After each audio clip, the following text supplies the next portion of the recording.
In the last video, we talked about why religions aren't all the same.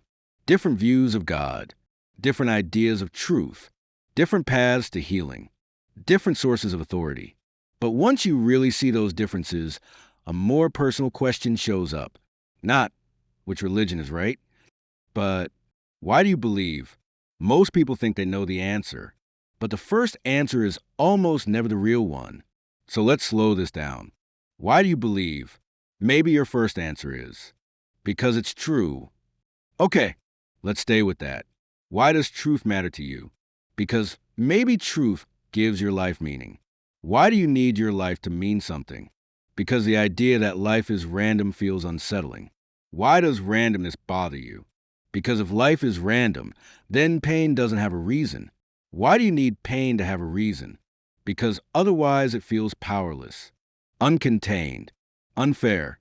Now let's try a different starting point. Why do you believe? Because you like the good feelings, the peace, the reassurance, the grounding feeling that things are okay.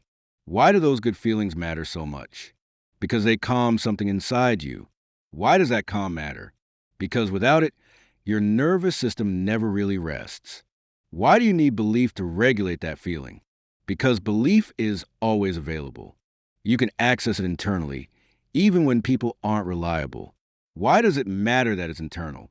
Because relying on people has sometimes led to disappointment. Why does disappointment hit so deeply? Because it feels personal, like trusting was a mistake. Why does it feel safer to trust belief than people? Because belief doesn't leave. It doesn't reject you.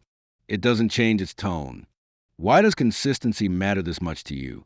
Because instability costs energy, and you've already spent a lot of energy surviving. So belief becomes more than a truth claim. It becomes safety, connection, meaning, regulation. This doesn't mean belief is fake. It means belief is doing something important for you. And here's where things get uncomfortable. Most of us don't just believe because something is true.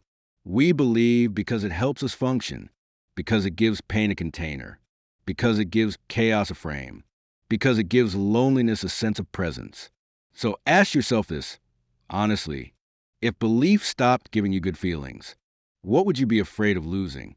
If belief stopped making sense, what part of you would feel most exposed? If belief stopped working the way it used to, what would need to replace it? So you didn't feel alone. These aren't questions about doctrine. They're questions about identity. Because belief isn't just something you hold. It's something that holds you. And once you understand why you believe, something interesting happens. You stop needing other people to believe the same way you do. You stop arguing tone instead of substance. You stop panicking when your certainty wobbles. Because you know what belief is actually doing for you. And that's when belief becomes a choice, not a defense. That's when faith becomes conscious instead of inherited. That's when your journey actually becomes yours.